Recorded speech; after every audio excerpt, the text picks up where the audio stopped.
Students welcome to commerce मेरी जान। Student एक इंपॉर्टेंट क्वेरी है कि जेवीबीएनएल जेआरए के लिए कौन सा इनकम टैक्स एक्ट लगेगा। तो आप ये वीडियो पूरा देखिएगा, अधूरा देखेंगे तो आप एग्जाम में फंस जाएंगे। देखिए हमारा इनकम टैक्स एक्ट 1961 हुआ करता था और हर साल फाइनेंस एक्ट आता था, लेकिन इनकम टैक्स एक्ट 1961 ही रहता था। लेकिन इस बार इनकम टैक्स एक्ट 1961 को डिलीट कर दिया गया है, अबोलिश कर दिया गया है और इनकम टैक्स एक्ट 2025 आ चुका है जो प्रैक्टिकली लगेगा 1 अप्रैल 2026 से और सीए के एग्जाम में लगेगा दिसंबर 2026 वाले अटेम्प्ट से। लेकिन जेवीबीएनएल जेआरए का एग्जाम जो अक्टूबर में होने वाला है उस पर लगेगा या नहीं लगेगा, तो ध्यान से सुनिए। देखिए सीए के एग्जाम में अलग टाइप के क्वेश्चन पूछे जाते हैं, वहां पर अमेंडमेंट्स के क्वेश्चन ज्यादा आते हैं। एग्जामिनर जानना चाहते हैं कि आप सीए बनने के बाद वर्क कैसे करोगे। लेकिन कंपटीशन एग्जाम में बेसिक क्वेश्चन ज्यादा पूछे जाते हैं, वो आपकी बेसिक नॉलेज चेक करना चाहता है। आपने रिसेंटली 1 डेढ़ 2 साल में जो भी कॉमर्स कंपटीशन के एग्जाम दिए हो लाइक सीसीआई, सीबीएसई, ईएमआरएस, तो वहां पर आप क्वेश्चन देख सकते हैं। मेरी मत मानिए, पास्ट पेपर्स देखिए। तो 95% क्वेश्चन या 90% क्वेश्चन बेसिक से आते हैं जिनमें चेंजेस नहीं होते हैं। ऐसे प्रोविजंस, ऐसे डिडक्शन, ऐसी चीजें पूछी जाएगी जिनमें चेंजेस नहीं होते। तो आपको करना क्या है, 3 चीजें करनी है।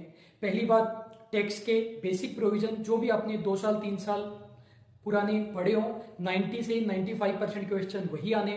दूसरी चीज, जो 5% क्वेश्चन आ सकते हैं, 3-4 क्वेश्चन, तो वो असेसमेंट ईयर 2025-26 यानी पिछले फाइनेंस एक्ट तक के अमेंडमेंट्स वो भी आपको कर लेने हैं। तीसरी बात, हमारा एक्ट 2025 उससे कुछ बेसिक जीके टाइप के क्वेश्चन, जैसे राज्यसभा में कब पारित हुआ, लोकसभा में कब पारित हुआ, प्रेसिडेंट ने कब कंसेंट दी, इस टाइप के क्वेश्चन भी आ सकते हैं। तो वो बेसिक प्रोविजंस वाले करना।